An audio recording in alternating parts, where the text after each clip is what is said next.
a better position to understand. So, but still, if anybody is interested, you can ask them to join. So, this chapter 8 is called Akshara Brahma Yoga. What I came to know recently, Vyasa has written all these shlokas. I mean, whatever Krishna has narrated, but the names are not, there is no evidence. You can find out and let me know. But what I have gone through some authentic sources, the names, chapter titles are given by someone else, something like that I heard, so as to relate to the contents of a group of shlokas. So that way, if you see, Akshara Brahma Yoga is understanding Brahma as Akshara. Akshara means understanding Bhagavan, Parabrahma or Bhagavan or Lord Krishna as the one who is imperishable, eternal, unchangeable. That is the actual meaning of Akshara. Imperishable, eternal, unchangeable. If you see, we have remembered God right from our childhood. And throughout the life, our thoughts have changed, our perceptions have changed. The way we act, we behave, we react, everything keeps changing. But what remains constant is God. Has He ever changed?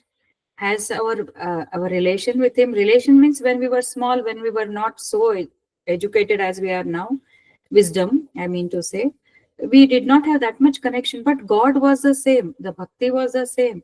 It is universal throughout any yuga you come. It is the same. Any yuga, Krita Yuga, Treta Yuga, Dwapara Yuga, and now in Kali Yuga, the Lord remains the same. That is one thing which never, never, ever changes. Any path you follow, any circumstances. See, today's exposure is much different than what was the exposure in other yugas before. But Lord Krishna remained the same, Shiva remained the same, the bhakti remained the same. So, this chapter emphasizes, and that, of course, there are many other things, that Brahma is Akshara, imperishable, eternal, unchangeable. So, with that, we start. Now, Arjuna, if you remember, the last chapter we had stopped at this shloka where Krishna says, Sadhi bhutadhi daivam mam, sadhi yajnam cha ye viduhu, prayana kale pichamam, te viduhu yukta chetasah.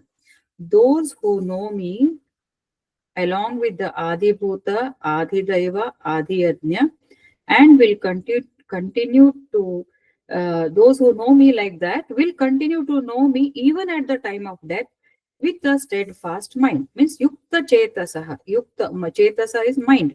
With the mind in yoga, they continue. So, if you remember, we have discussed the shlokas previously saying that um, those who remember Krishna at in the last moments of their life, uh, their destiny in terms of future life, or whether they are going to attain liberation, or they are going to get a better life, or they're going to be born in people with high spiritual acumen, in the families where there is richness, there is spirituality. All that depends on what are your thoughts at the time of death. Now here he says, if you understand me as Adhibhuta, Adidaiva, Adhibhuta, Adidaiva, Adiyajna, then even at the time of death, and continue to know that, continue to remember, live in that, live in that consciousness, then even at the time of death, you will remember me. Now Arjuna asks, Kim tat brahma, kim adhyatmam, kim karma purushottama, adhibhutam cha kim proktam, adhidaivam kimuchyate.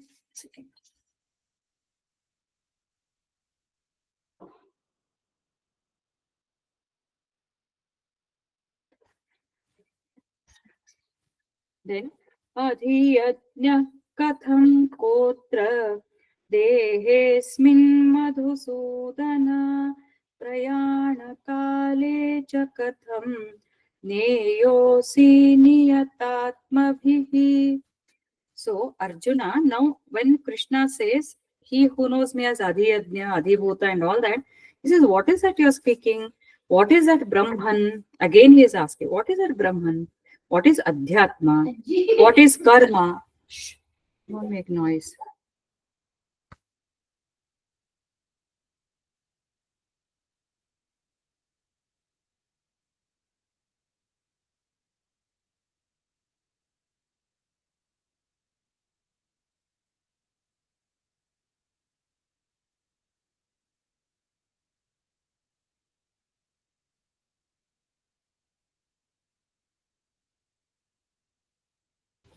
So, Arjuna is asking, what is that Brahman? What is Adhyatma? What is Karma? What is Adhibhuta? And what is Adhidaiva? And then he asks, what is Adhyatya here in this body, O destroyer of Madhu? And how are you known at the time of death by a self-controlled person, by self-controlled persons? So these are the questions he is asking Arjuna. It starts with that. Who's Brahman? What is Adhyatma? What is Karma? What is Adhibhuta, Adhidaya? So Krishna says, I'll not go into details of these questions. We'll go into the answers directly. Krishna says, Aksharam Paramam Brahma, Param Aksharam Brahma Paramam, Swabhavotyatma Muchyate, Bhuta Bhavodbhavakaro, Visargah Karma Samnitaha. So, Krishna says, imperishable is the supreme Brahman. Aksharam Brahma Paramam. Aksharam Brahma Paramam. So the imperishable is the supreme Brahman. That means if you see the nature around us, is that Brahman? We say his energy is there, but that is perishable. That is Bhuta. He says that. But that which is the source of all this entire nature, entire Bhuta, everything, that is Brahma, and he is Akshara. Akshara means imperishable. And Swabhava Adhyatmam Uchyate. Here, Swabhava doesn't mean the self nature, but he says it's dwelling in each of the this Brahman which is in you is the Swabhava. This Brahman which is in you is a Swabhava. So in you and I, of course, existence within oneself. Little more I'm describing. Existence within oneself. That is called Swabhava. Aksharam Paramam Brahma and Swabhava. So that nature is called Adhyatma. Its dwelling in each individual body, that is Swabhava, is called Adhyatma. Each person has this Adhyatma. Everybody, that self which prevails in each one of us is Adhyatma. And the Brahman, which is unchangeable. Actually speaking, the one which is within us also is unchangeable. But when it comes within the body, he calls it as Adhyatma. Aksharam Paramam Brahma, imperishable is Brahman.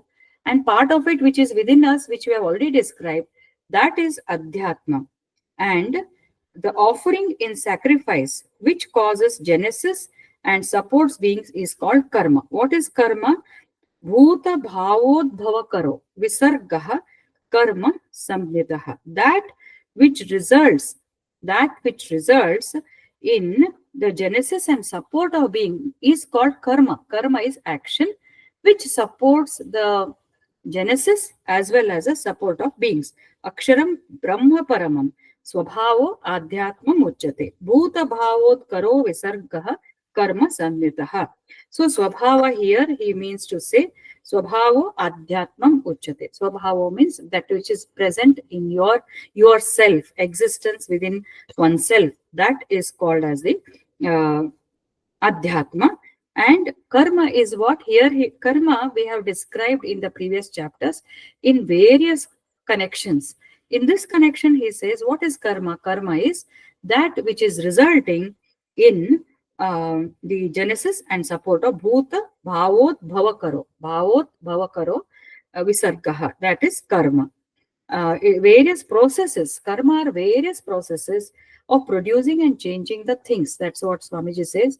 So if you see, genesis means it's not just immediately it is born. No, whatever is involved in the generation of beings, we are referring to karma in the wider perspective, not the karma of an individual. That is part of this larger karma he is explaining now. So karma is that which results in generation, sustenance, all these activities that are taking place in the universe, in the nature, all that amounts to karma. So that is karma. This is adhyatmaha, and Visarga is creating, or all the activities which take place in shaping them. That is called as Visarga, he says. So that is, this is the description of these two terminologies. Who is Brahma? What is Adhyatma? What is Karma? These three things he has explained. Now the next question he has asked is, what is Adhibhuto? What is Adhidaiva? What is Adhiyajna? And in this body, his Dehi Nosmin, he says. So Krishna says, the perishable aspect of things is called adhibhuta.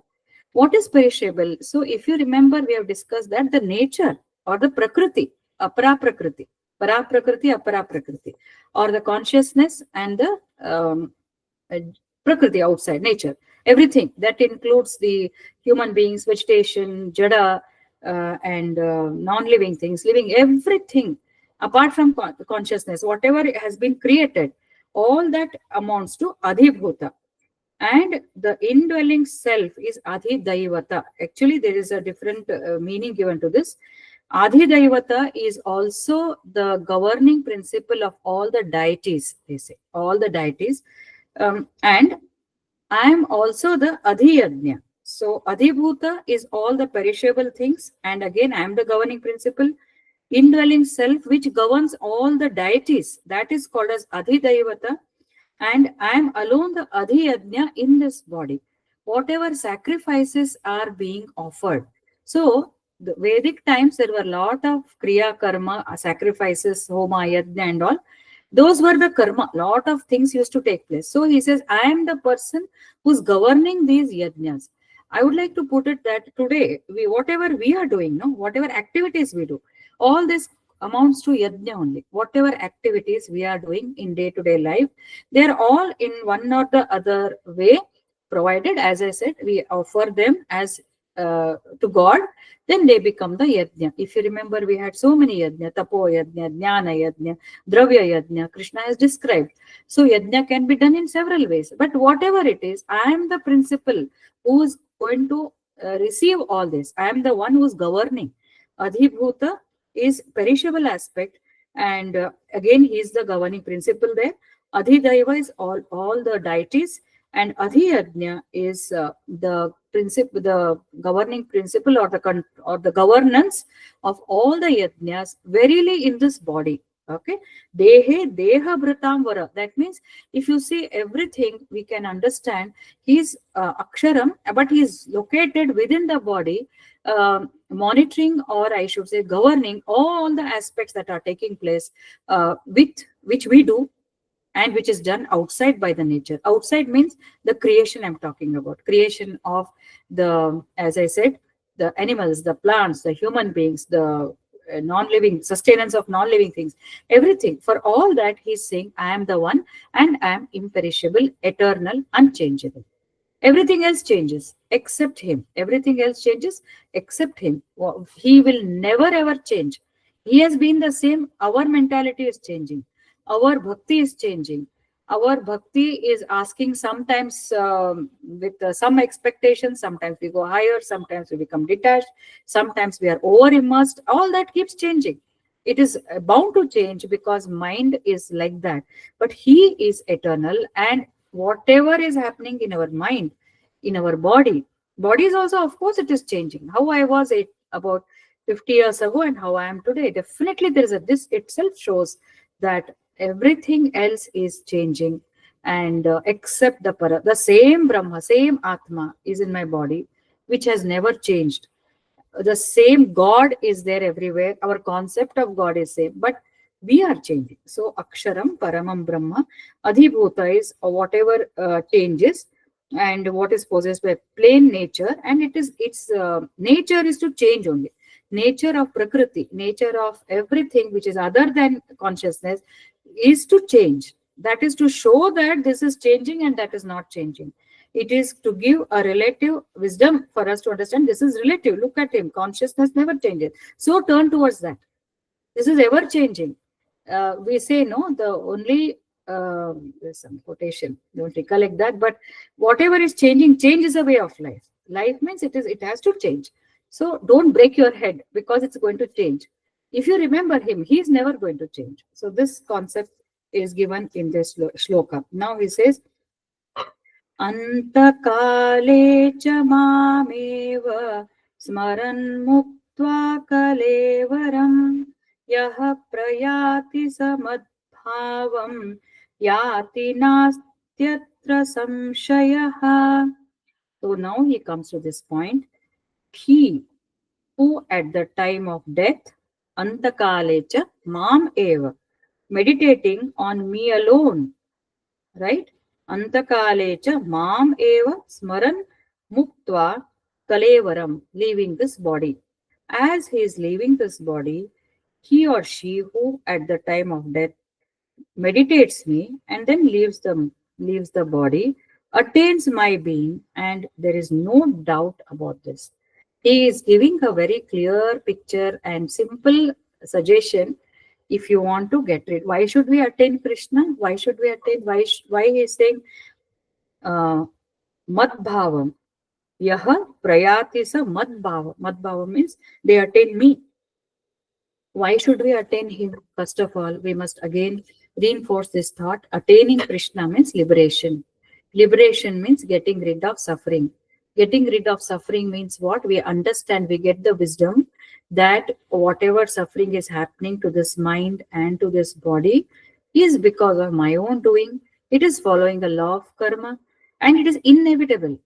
We cannot do away with our own doings. We have created this janma or past janma, prarabdha karma, sanchita karma. So many karmas we have done in the past, in this life, past life, whatever.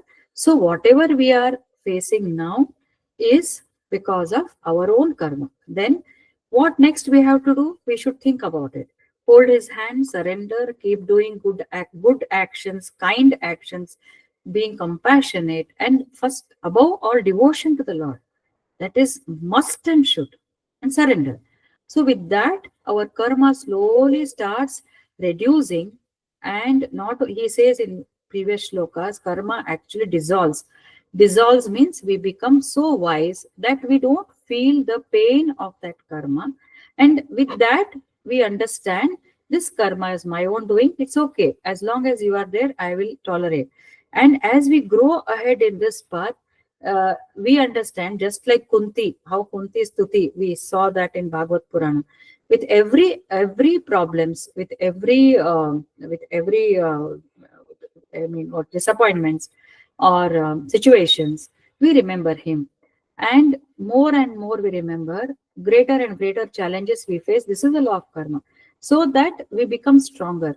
And with every the disappointments or every situation, when we hold on to him tightly, we become very closely attached to him, and we ideally we must start remembering him all through. And even when we are not facing difficulties, that should continue the chanting, meditation, being with him, surrendering him. So throughout the day, we do the activities. Communion with God means to do a meditation in the morning. If you want, you can do some puja. Then do your regular work. Whenever you do the work, you remember him all through. Surrender to him. Remember. And then end of the day, once again you surrender. This way, what happens is your connection, as we discussed in I think previous session also, the connection with Lord continues even if you are doing the work, and that becomes a habit, subconscious activity. And when it becomes a subconscious activity, you don't care whether you are living or you are on the deathbed. It will become your routine. I mean, you keep chanting, you keep remembering Krishna, Krishna, Krishna, you keep saying. So automatically, when you are about to leave the body, it has become your DNA. You will not forget his name. So this is how our life, throughout our life, if we remember, then only we can remember him at the time of death. Prayana kale. So he said antakale. Now he said antakale cha mameva. Smaran muktva kalevaram. Not only that, as we said, when you leave the body, When we die, they say there's a lot of pain when this Atma leaves the body. They say it's like equivalent to 200 scorpions sting. That much is the pain. So, but if you are in the Lord's consciousness, if your mind is absorbed in thinking about Krishna, Lord, then definitely that pain will not be felt. It will, the intensity will be less, and you will sail through. You will sail through all your problems throughout the life. You will also sail through the last moments of death and the pain that follows during that event. So, and then third thing is we attain, we become liberated. We mat bhavam yati. Na nasti atra samshaya. There's no, absolutely, doubtlessly, they are going to reach me. So he's insisting very cleverly. He says, Antakalecha, you remember me in the end, so that you will get me. It doesn't mean it may not be liberation also, but we may go into higher spiritual thing in the next birth, because our karma should have gone. So definitely there is no cheating there. I mean, we will not. We will definitely go to the higher realm.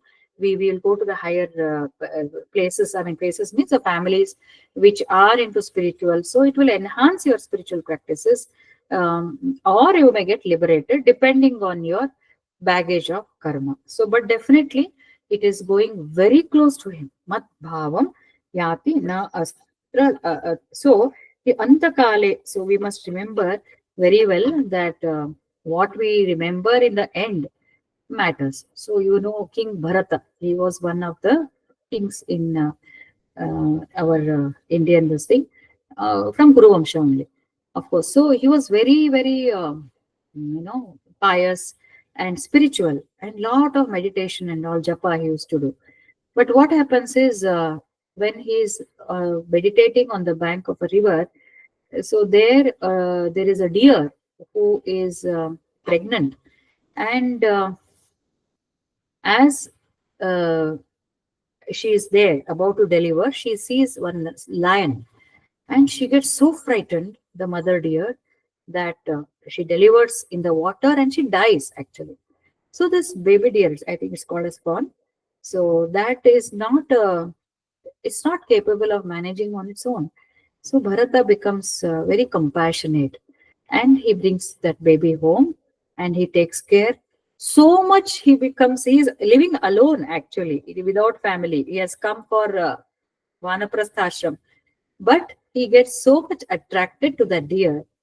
He will always be saying, Chigre, chigre, deer, deer, deer, deer. And always, where did you go? Where did you? It's always like that. Attachment with these animals, no? I'm sure people who have pets will will appreciate this. So throughout, he will be remembering that. And when he dies also, he will die with the thought, who will take care of this deer when I die? So in the next birth, he is born as a deer. But somehow his karma means this karma, his sattvic karma was so high that even when he was a deer, he remembered his past, and his life was very short. And then he takes birth as Jada Bharata. Read about him. Very interesting story. He is born as somebody who's named as Jada Bharata. Actually, it's called a Jada. Jada means slow. Jada is stationary. Actually, he will be like that only. He will just be engrossed. He's born as a human being, but he's engrossed in the thoughts of the Lord. And whatever work is given to him, he doesn't perform. He has crossed all that actually. So people will call him Jada Bharata. You are Bharata, but Jada. So like that, Jada means inactive. So stationary. So he is born like that, but then he gets moksha. Then there's another story. So whatever you do, this is a fact given in Puranas and this one. So the time of death is extremely important. And that is why, if you remember Parikshit also, no, when he comes to know that he has only 7 days to live, what does he do? He goes on the bank. It was a blessing for him actually, though he commits a grave sin. He says, I have only 7 days. Very good. At least I know when I'm going to die. So he goes to the bank of river and Yamuna and he starts meditating. But fortunately, Shuka comes there and narrates the entire Bhagavad Purana. So that was his grace. So likewise, we all also must be engrossed in, we should remember God all the time, even while working. Even while working, that's more important. and that point we have to stress. So, as we said, again I repeat, Sri Ramakrishna Paramahamsa says, when you start any work, hold the Lord with both the hands, surrender to Him, and as you work, hold Him with one hand and work with the other hand. And when you complete the work, just do namaskar with both the hands or surrender to Him with both the hands. That means, as you are working also, we must have part of our mind in our mind. Holding with one hand means it is not a literal physical holding. Your mind should be with Him throughout. And should be an anchor for us. That should be the anchor. Everything else, we should be tied, we should be bound there and then keep moving and doing the work. And again, come back as and when possible. Again, involve into activities. Again, come back. It's not the other way. Completely drowned in the activities and say, I'm doing my duty. I mean, we get stressed out. You can observe this because we feel, oh, so much of work, only I alone have to do. Nobody else is doing. All this starts. If you hold Him, then it's just, you become very light and you feel that it's God's work. Whatever I'm doing, others let them do, let them not do. It's God's work.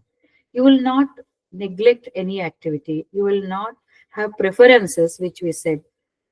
Raga dvesha, ichha dvesha. He has told, no, in the previous, all the miseries are born out of likes and dislikes. So you will not do that. Everything is God's work. Of course, you choose your work. But then after that, there's no comparison. There is no stress. You just keep doing. So if we do that, then antakale, when the death approaches, all of you are young. Only me and Peter are elderly here. But still, I feel you are blessed because young age, you can afford to, keep practicing this. So antakale, we should, when we should see that as much as possible, remembering God becomes a subconscious activity. Then he says,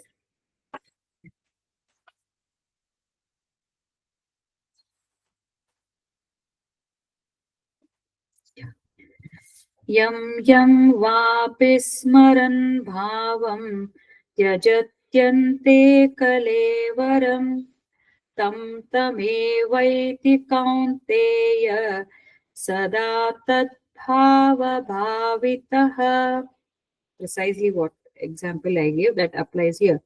So at the end of life, remembering whatever object, with whatever you remember, whatever you feel, no object, divine form, one leaves the body, that alone is reached by him or her. Yam vapi smaran, whichever thought, whichever divine object, whichever God or whatever you think, remembering that when you leave this body, tyajatyante kalevaram, tam tamevaiti kaunteya, they achieve that very divinity. Sada tad bhava bhavitaha. They achieve that very divinity because by constantly thinking of that particular bhava, mind becomes impressed by it. Therefore, in the next life, he or she achieves that divine unity. That means he says any bhava is okay, any divine. Here, it is referring to any divine form. You can remember Ganesha, you can remember Anjaneya, you can remember whatever. So they achieve and they reach that form of, they say, they achieve that very divinity, that very divinity. So here, if you understand clearly, whichever bhava you take, whatever bhava they take, they achieve that. In fact, before divinity, we talked about Bharata becoming a deer. So whatever you think, you become of that. First, let us understand this also means that if you are thinking that I could not earn money, I could not get this, I should have become richer. If you think, if you die in that thought, probably next birth you will become that, you will get all the facilities, everything to make you earn more and you may become rich. If you think of Ganesha, if you think of, I should go to Swargaloka or something, you may achieve that. They say you will go to that state.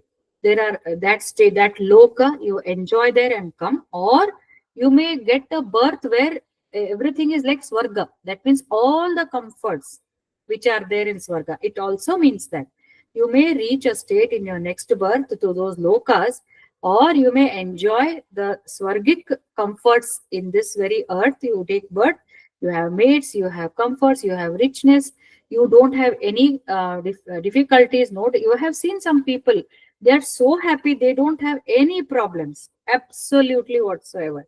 They are enjoying. Even if they have small problems, they have the ability to go over it and they enjoy.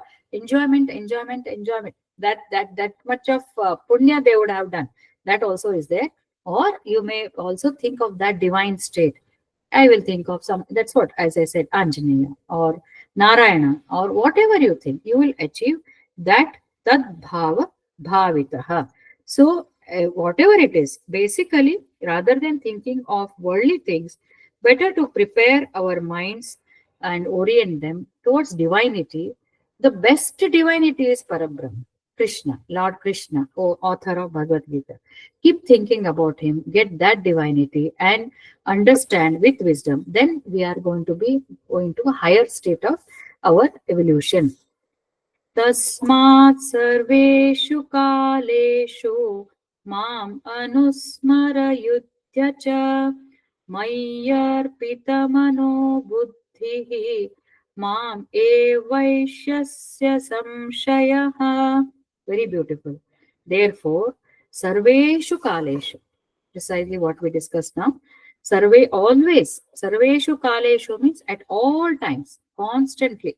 Remember me and fight. Yudhyacha. With the mind, my arpita mano buddhihi, mind and the intellect absorbed in me, you shall doubtless come to me. So again he is saying, you shall doubtless come to me. As I said again, going to him means free from all miseries. Free means ability to look at them with a very calm state, understanding, and not getting perturbed by them. Because we are, does Krishna get affected by difficulties? No. Looking at others' difficulties, he is always observing. The consciousness is there. Does he ever get affected? No, because he knows the fact. So he says, if you do all this, undoubtedly you will come to me, means you will also become like me. What are those that, how does it happen? Always you must remember, sarveshu kaleshu, and mind and intellect. So you know the difference, right? Mind is a very fluctuating, very dynamic, indecisive. It goes in the direction of all these sense organs, distractions. Whatever, wherever they take, the mind goes. But buddhi is discriminative. So it also decides, it is a decisive, discriminating or decisive ability of a person. Everything depends on that decision or the choice. How do we know our choice is good? Everybody chooses based on his or her experience, this birth, previous birth, environment, everything decides what you choose. But if you surrender that intellect, the decisive power, into him, then your decisions are in the right path. So the direction is important in life. The purpose is important in life. For that, nothing works other than devotion. Nothing is as good as devotion to him. Therefore, repeatedly he says, and he is giving us, but our ignorance is so much that we ignore him. That is what it is. We are so ignorant. Our tamasika, our avidya maya is in, it has surrounded so much due to our ego that we cannot. So you can see that around also. When you tell some people, if you think you are doing, you know, I had some discussion just 2-3 days back with somebody outside. So some things like sacrifice, giving up for the benefit of the larger, those concepts are not easily understood by everybody. The sacrifice is one of the sacrifice means giving up our likes and dislikes. That is sacrifice. Giving up what you actually, you just want it, some desire, which is not a very big thing. But if it is coming on the way of the teamwork or of the system, then you should let go. But if we don't let go, if we get bound so much and we are so much assertive that this is how it should happen, this is what it is, then these are the things that come on the way of our mind and buddhi reaching God. We should be having our likes and dislikes, but when there is a need to give up, we should be able to give up. That flexibility is important. Flexibility is sattvikata, and rigidity is tamasikata. You should not be rigid. That doesn't mean you should be always flexible. Then people will around will take advantage. That balance should be there. So that is wisdom there. When we have to be flexible, when we have to be rigid, we have to decide. We have to be flexible without affecting our peace of mind. Ahimsa here, swa ahimsa, and others also. It should our thoughts, our decision should neither disturb our peace of mind nor others. So that balanced state that will come when we start surrendering. Mayarpita mano buddhi. If we start remembering him always, that because undoubtedly this higher consciousness, no, because Krishna is a Trikala Jnani. So when you start thinking about him, he knows what is going to work for us, what is good for us. So that surrender, that kind of thoughts, if we are always absorbed, no, then mistakes are much, much less. You can observe this, you can try this and experiment. Actions taken, decisions taken when throughout we remember God, or you remember him whenever you want to, give some presentations, or going for discussions or some matrimonials, because I am in that phase. Remember him, meditate and surrender. With that thought you go. It actually it will guide you. This is not right. Need not go ahead. You should not go here. There is actually no need for any astrology or something if we surrender our mind and buddhi completely to God. So he says, Sarveshu Kaleshu Mam Anusmara Yudhyacha. He is bringing about because Arjuna is there to fight. He says, always remember me and fight. Always remember. How can he fight when he is remembering? Don't you think that is a distraction? No, it doesn't. Doesn't work like that. Remembering God throughout, in between, when you are studying, when you are giving lectures, when you are treating patients, every now and then, if it is possible, it is possible to remember. It is possible to remember and act. So it is not enough if we do good work, I mean, for a spiritual progress, I'm saying the first step is you do good action, good activity, charity, dana, compassion towards fellow beings, towards animals, and all that. But that is not enough. That alone is not enough, because I mean, along with that, we must remember God. That devotion is important. Otherwise, what happens is we think we have done the work, and that adds to your karma. That ego develops. Rather, we should be, we should be remembering Him. Second, throughout. We should be remembering Him all throughout, so that He not only gives the right direction, He also prevents from the binding of karma.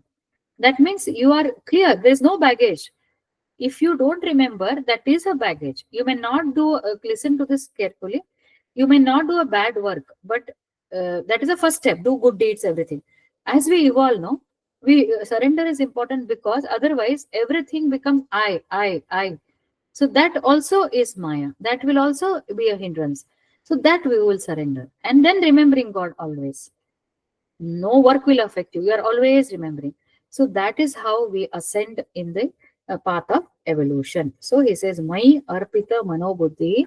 So remember that we have to meditate, we have to pray, we have to do bhajans, we have to listen, and we have to work. Work is extremely important, because that is how we are all householders. We need to work. Okay. And one more thing is, I have again discussed with somebody recently.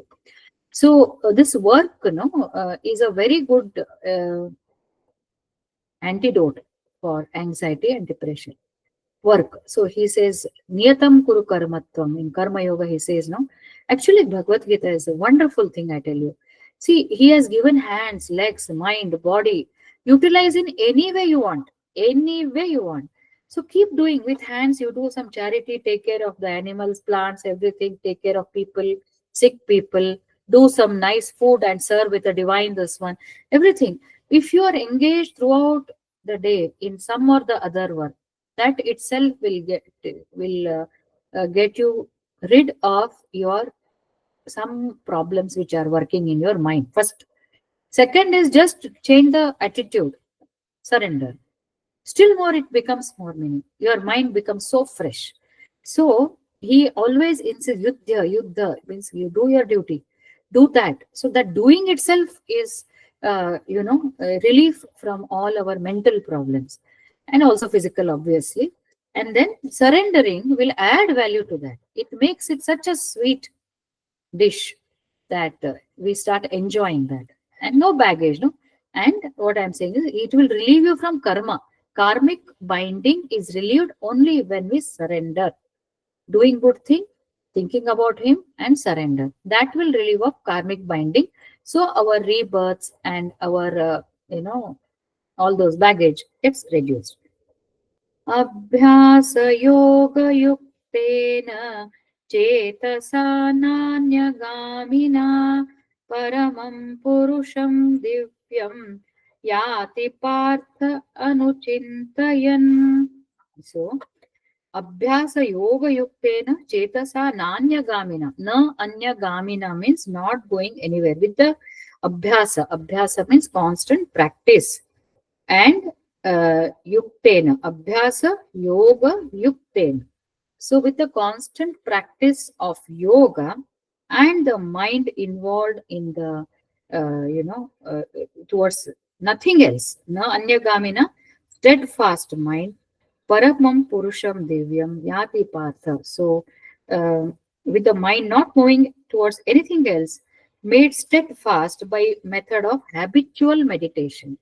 Habit, you must make it as a habit. And dwelling on the supreme resplendent Purusha, Paramam Purusham Divya. Purusha is consciousness. O son of Partha, one goes to him. With everything he is talking, how we can reach him. Because he is Aksharam Paramam Brahma. Aksharam Brahma Paramam. You will reach me, who is imperishable, unchangeable, eternal. He wants to make us like him. He wants to make us reach him. So with every shloka, he says that. Now he's saying, is it possible, Mayarpita, whatever I said just now, remember, throughout, surrender, all that, is it possible? So he says, Abhyasa yoga yuktena chetasa nanya gamina. Every day, habitual meditation means every day for 15 to 20 minutes to start with. It can be increased to half an hour to 45 minutes. If we meditate, the mind gets tuned to listen to you. Whatever we say, it will listen. Otherwise, it is so, what I should say, chanchala, we say, restless. It is so restless that it doesn't listen. That is how it is designed to be. Distraction, Prakriti is there, Maya is there. Everywhere you see, it is a, chaotic everywhere. Where it should go, it doesn't know where it should go. Like a small child, my grandson, every day he will be so restless. Morning he wants to play football, afternoon cricket, in between TV. He doesn't know what he has to do, right? Unless we guide them and unless we discipline them. So habitual meditation is disciplining the mind to calm down and to enter into Lord Krishna's, thoughts. So if you do that habitually, then only we can do whatever I'm saying. Surrender, surrender. Again, at the end, surrender. Keep constantly remembering him. This is definitely not possible without training the mind. Mind cannot be trained. Hey, Mansu, mind, look at me, look at me. It doesn't work like that. We have to sit for meditation, because when we sit, no, we train our body first. It has to sit. It has to have, it should be in the head and the spinal cord, everything should be in one line. We do pranayama. As we do pranayama, all the energies are controlled. Prana, pana, udana, vyana, samana, all those. And then we get into, slowly we get into the mind, and then we keep chanting. And if possible, with regular practice, we may experience something. All this will keep the mind under control, just like the charioteer who has the reins of all the horses. It wants to go in all the directions, but the charioteer holds them, and he goes in the direction in which his boss is telling. Right? So therefore, we must meditate every day so that the mind is kept under control. And I should not break my head, we say, but actually we'll be breaking our head. But if you meditate, then the mind says, all right, I will not break your head. This is the power of meditation, power of mind. We have to meditate. We have to meditate. So that becomes your abhyasa. And once we do that, no, then we say throughout the day we remember. Throughout the day we remember. And then that becomes our antakale, prayana kale. We will remember even when we have the last moments of this life. Now, he says, this is very essence actually for me. Kavim Puranam, Kavim Puranam Anushasitaram Anu Aniyamsam Anusmaretyaha Sarvasya Dhataram Achintya Rupam Adityavarnam Tamasah Parastat Prayana Prayana Kale Manasa प्रयाणकाले मनसाचलेन भक्त्या युक्तो योगबलेन चैव भ्रुवोर्मध्ये प्राणमावेश संयः सतं परं पुरुषम् उपैति दिव्यम्. So, these are very, very beautiful verses. Kavim Puranam Anushasitaram Anoho Aniyamsam Anusmaredya Sarvasya Dhataram Achintya Rupam Adityavarnam Tamasaha Paramtat. So now he is saying uh, how we can achieve that Purusha once again. The omniscient Kavim is actually poet, but why he has used this is that Kavi is called as in Hindi there is one statement. Jahan pahunche Ravi, waha pahunche Kavi. Ravi means Surya, sun. Sun is supposed to radiate, is said to give his radiance in all over all the elements of this earth. But Kavi can go beyond that. Poet's imagination can go beyond that. So God is considered to be omniscient. Kavi is of course a limited person, but they have used that word here to describe that he pervades everything. So omniscient, ancient, overruler, and more minute than an atom, sustainer of all, and of form which is inconceivable, self-luminous like sun, beyond the darkness of Maya. One who meditates on him thus at the time of death, full of devotion, with the mind unmoving, also by the power of yoga, uh, fixing the whole prana between the eyebrows, such a person goes to that supreme resplendent Purusha. So, what should be our thought? Again, he comes to that. If you are interested to get liberated, to reach me, you should think in this way that you should meditate on him. Him means now he is not telling about, he doesn't say me, he says him, that is Parabrahma. It actually means him only, Krishna only. So, what we should think? We should think that this Parabrahma is omniscient and Purana, ancient. Ancient means he's been there, he will be, he is now here, he will be there also. Ancient is Purana, means old. Uh, and he's the overruler. Kavim Puranam Anushasitaram. That means he's the one who is going to discipline. More minute than an atom, subtle than an atom. Atom, according to present science, is the smallest of the smallest particle. So he says, I am still smallest, minute than an atom. So these are all the, we should descriptions. They are called vibhutis also, attributes also. This is how we should think about Parabrahman at the time of death. The omniscient, ancient, the discipliner or ruler, minute than an atom, sustainer of all the beings, and he has a form which cannot be conceived because we have limited ability to conceive. So he is beyond that, we cannot conceive him. Self-luminous, like sun, Aditya Varnam, and beyond the darkness of Maya. He is beyond that, isn't it? He has created the Maya, but he is beyond this. So one who meditates on him with considering these attributes at the time of death, full of devotion, and also by the power of yoga, fixing the whole prana. That means throughout the life, we should have developed the ability to control this prana. So he says, fix that prana between the eyebrows. Okay. And then you meditate at the time of death. He goes to the supreme resplendent Purusha. So imagine when we are dying, when we are bedridden, we or anybody, who can remember when we are suffering? I have seen suffering. I have seen, because all of us would have seen our elders going through all this pain and all that. Where is the time to think about all this? The Riles tube is there, ventilators are there, or they are having some kind of insecurity. People who are dying after completing all responsibilities and who are detached, they die peacefully. That is one level. He is taking us to another level. He says, if you have practiced all this, then what you do is in the end, meditate with full devotion and have that wisdom, understanding that the person on whom I'm meditating, he is omniscient, omnipresent, he is as self luminous.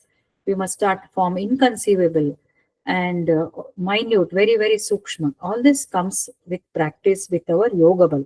With that, then he says, with your yoga bala, fix that prana. You must develop that ability to bring that prana between the eyebrows and then leave this body. This is the one he has given very guidance that you can develop. So, yoga bala, he has brought that word here, which is very beautifully explained by um, Swami Ranganathanandaji. Actually, yoga bala is not only yogasana, it is developing the inner strength. There also, see, yoga bala, power of yoga means power of your mind so much that you are able to bring that prana. Mind itself is the instrument, it is the channel. So you are going to bring that prana uh, and then fix it there.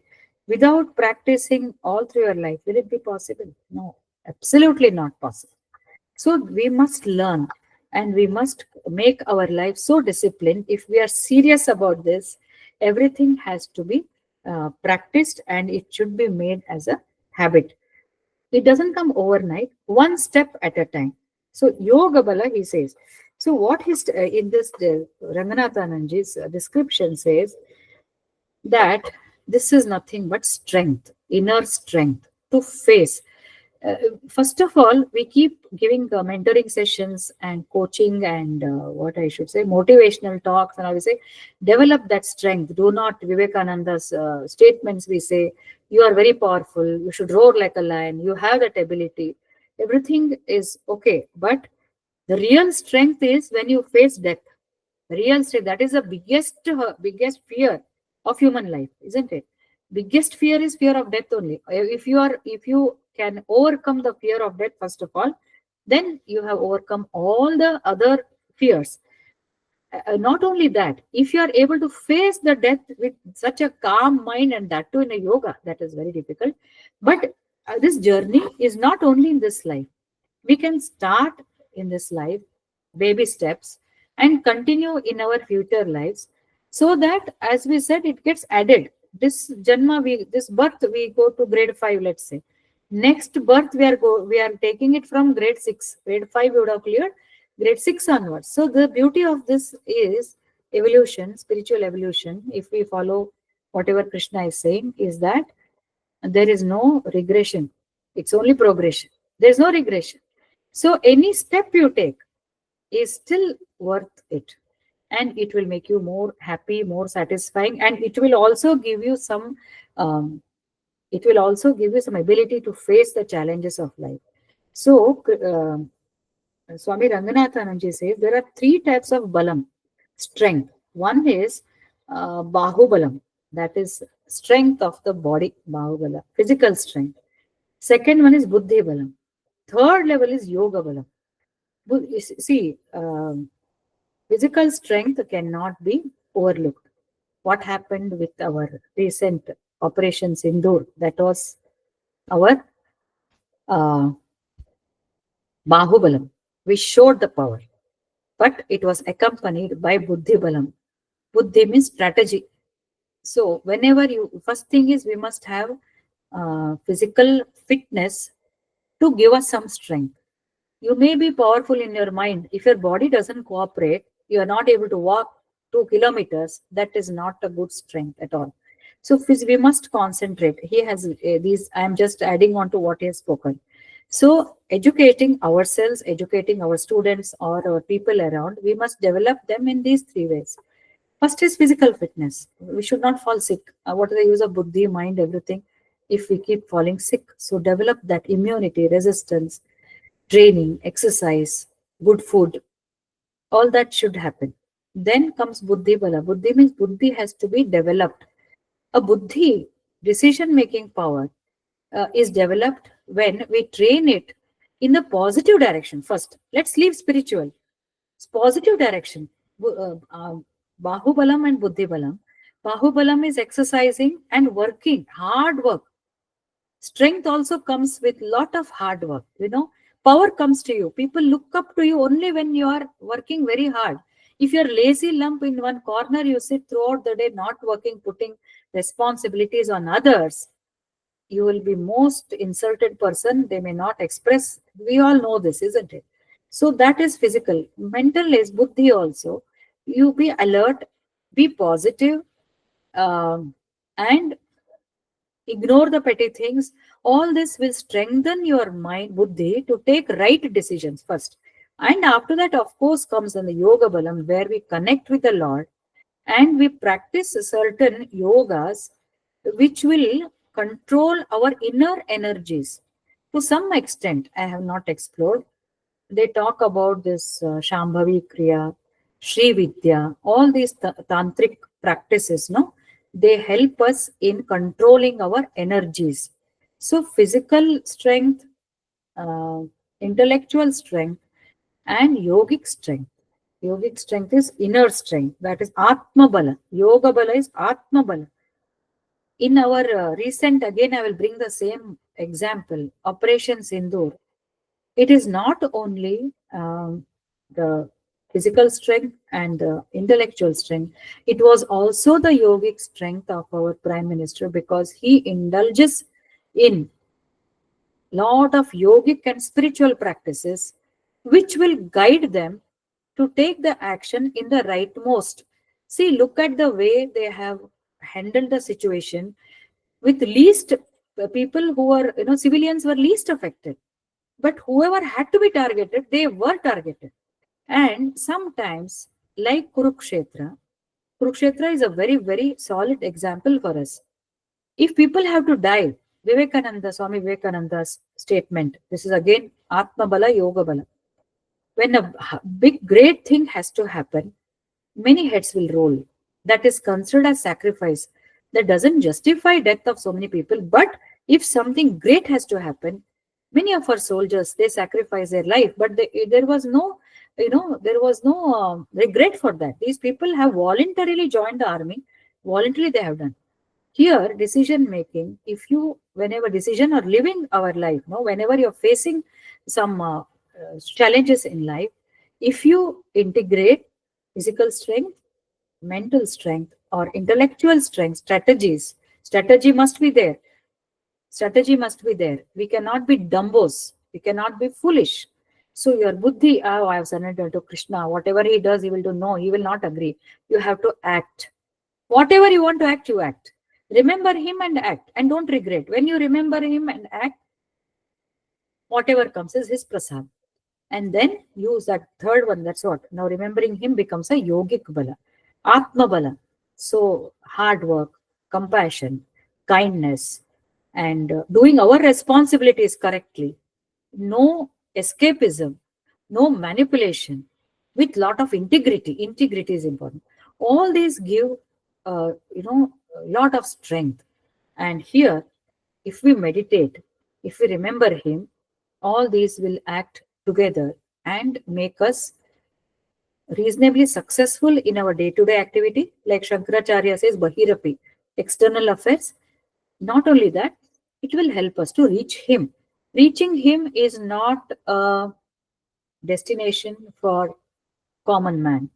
Many people will not even understand. But for those who wish to evolve spiritually, who wish to reach him, then both should be concurrent. How you behave, how you perform externally, that reflects internally. Whatever you have internally, that reflects externally. So they are all connected. So therefore, I hope I'm clear. So therefore, these three balas we should remember. Now he says, when at the time of death, if you remember and bring the prana between the eyebrows. How to bring that prana? That's a different tantra itself. But at this, which I am not aware, but definitely, first step for us, let us start with baby steps. We will try to improve our personality with all these qualities which we discussed just now and remember them every day.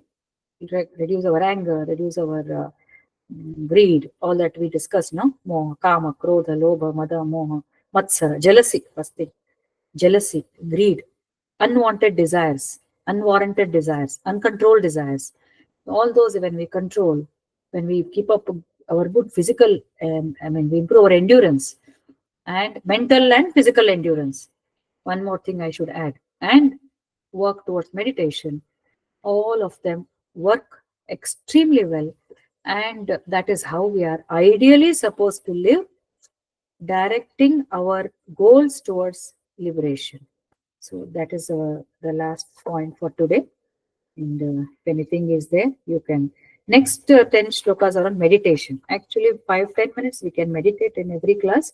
We shall see next session. Any open for additions or this one? Do you have anything to add or any feedback? Ma'am, I have a doubt, ma'am. The meaning of Madbhavam. In fifth shloka, the word has come. Yeah, No? yeah, yeah.